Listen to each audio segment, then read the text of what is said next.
Training programme केंद्र सरकारने हातामध्ये घेतलाय, जो देशातल्या सगळ्या शाळांमध्ये आता तो प्रोग्राम देखील हातामध्ये घेण्यात आलेला आहे. अगेन तुम्ही परत माझं तिसऱ्या प्रश्नाचं उत्तर दिलंय.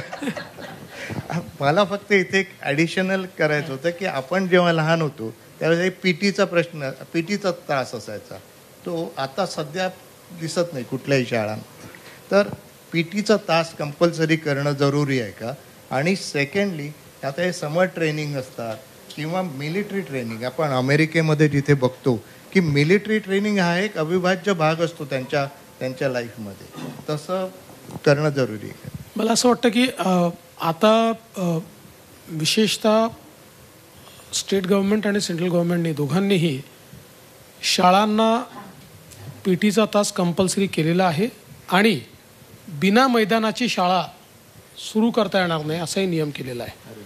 त्यामुळे सगळ्या शाळा अमृत नोनी गॅस्ट्रिन, अपचन, ऍसिडिटी, गॅस्ट्रबल ह्यापैकी तुम्हाला कुठलाही गॅस्ट्रिक प्रॉब्लेम झाला, उपाय एकच, अमृत नोनी गॅस्ट्रिन. मैदान असणं हे कंपल्सरी केलेलं आहे आणि त्या ज्या ॲक्टिव्हिटीज आहेत त्या ॲक्टिव्हिटीजलाही करिक्युलमचा भाग केलेला आहे.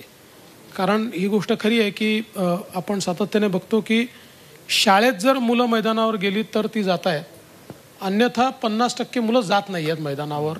जसं आपण मगाशी तुमच्या फिल्ममध्ये बघितलं की सगळे डिजिटल गेम्स खेळत आहेत, तर त्या दृष्टीने दॅट इज ऑल्सो रिकग्नाइज्ड. आणि म्हणून शाळांमध्ये आता मुलांनी मैदानावर जावं, काही खेळ खेळावे. आणि मला असं वाटतं की विशेषतः खेलो इंडियासारखी जी मुवमेंट एक सुरू झालेली आहे, म्हणजे मागच्या काळामध्ये आपण प्रयत्न केला की 15 लाख मुलांनी फुटबॉल खेळावा. भले ते 1 दिवस खेळले असतील, 2 दिवस खेळले असतील, पण त्यातल्या अनेक लोकांना नंतर खेळायची इच्छा होते. तर अशा प्रकारे खेलो इंडियासारखे ज्या गोष्टी आहेत की ज्यातनं एक प्रोत्साहन मिळत आहे मुलांना खेळण्याकरता. आता नॅशनल स्कूल गेम्स जे आहेत, या नॅशनल स्कूल गेम्सचं पार्टिसिपेशन जे आहे हे पूर्वी जेवढे पोरं त्या ठिकाणी त्या गेम्समध्ये पार्टिसिपेट करायचे त्याचे 15 टाइम्स जास्त मुलं आता पार्टिसिपेट करतात. सो तो देखील एक मला असं वाटतं की महत्त्वाचा विषय आहे. आणि अलीकडच्या काळामध्ये विशेषतः खेळ हा एक प्रोफेशनच्या दृष्टीनं जो डेव्हलप होतो आहे त्याचा देखील मला असं वाटतं एक फायदा आहे की पूर्वीच्या काळामध्ये मुलं खेळ जरी खेळायचे तरी आईवडील 10वी नंतर खेळू द्यायचे नाहीत किंवा 10वीत गेलं तरी खेळू द्यायचे नाहीत. आता मला असं वाटतं पेरेंट्सलाही असं वाटतं की नाही, प्रोफेशनली एक करिअर होऊ शकतं हे, तर त्याचाही मला असं वाटतं एक फायदा निश्चितपणे होतो आहे. Thank you so much. म्हणजे आता तुम्ही सरकारातले पॉलिटिशियन म्हणून आता न सरकारातल्या पॉलिटिशियन त्यांना काही प्रश्न विचारतो. मी पूर्ण सहमत आहे. ओके, मला एक तुम्हाला विचारायचं होतं की यार लठ्ठपणा आपण खूप कुठेही जातो, सिनेमागृहात गेलो, मॉल्समध्ये गेलो तर खूप सारी मुलं लठ्ठ दिसतात आणि हा लठ्ठपणा आजारांचा राजा आहे. त्यामुळे त्याच्यासाठी आपल्या दृष्टिकोनातून काय करता येईल? हे मला जर कळलं असतं मीच वजन कमी नसतं का केलं.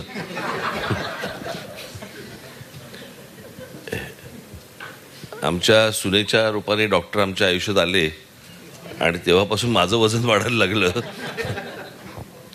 पण देवेंद्रजीने आता जे सांगितलं मला असं वाटतं ती गोष्ट सगळ्यात महत्त्वाची आहे की खेळ खेळणं. म्हणजे मगाशी तुम्ही जी एक स्लाईड दाखवली त्याच्यामध्ये मी पाहिलं, मी शर्मिलाला सांगितलं, कारण मी सकाळचं टेनिस जो खेळतो त्याच्यामध्ये 470 कॅलरीज त्याच्यातनं जातात असं मला तिकडे दिसलंय. त्याच्यामुळे मी तरी योग्य मार्गावरती आहे. या एक दुसरा प्रश्न की याच्यासाठी जर जनजागृती करायची, आपल्याला अवेअरनेस वाढवायचा आहे, तर त्यासाठी आपल्या दृष्टिकोनातून काय करता येईल?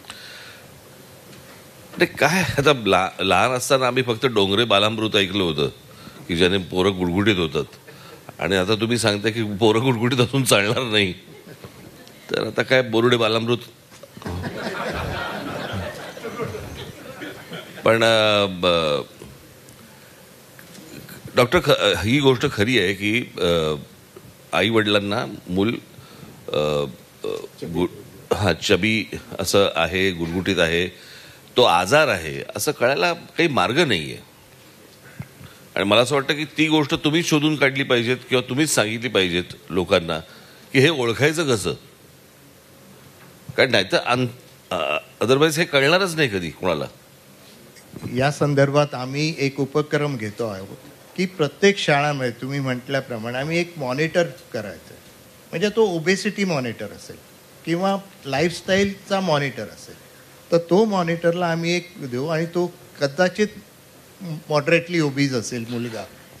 आणि मला असं वाटतं की बाहेरचं जे फास्ट फूड ही जी गोष्ट आली तेव्हापासून हा आजार जास्ती बळावलेला दिसतोय जगभर.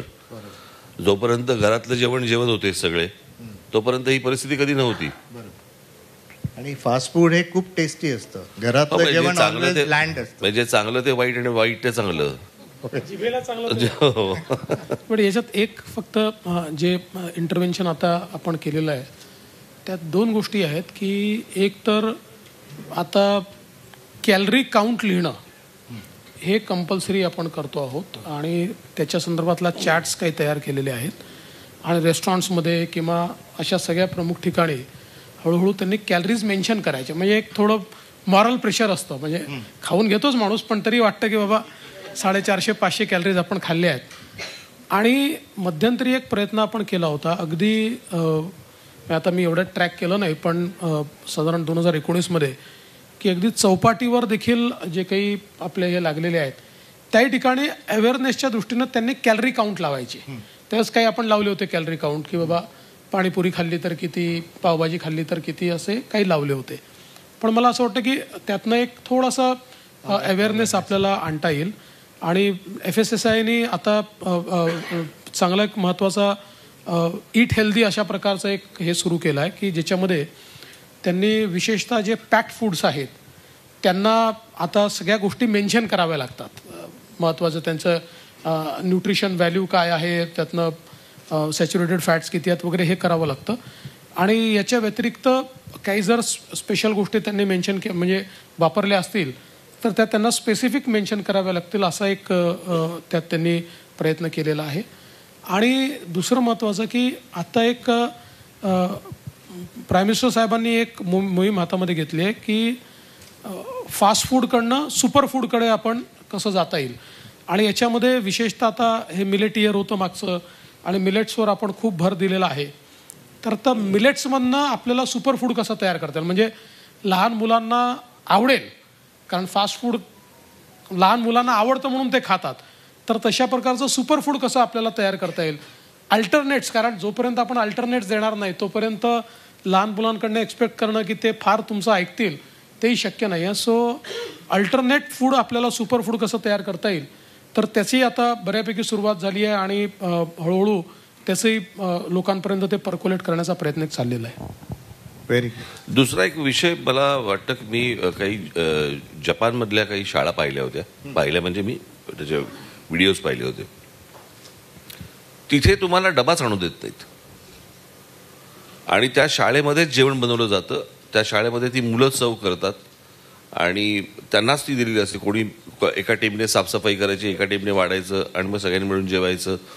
पण तुम्हाला कसं होतं, आज बऱ्याचदा आईवडिलांकडनं मुलांना जे डबे जातात त्याच्यामध्ये हे असल्याच गोष्टी सरकवल्या जातात डब्यांमधनं. कळलं का? सगळेच नाही पण बऱ्याचशा प्रमाणात.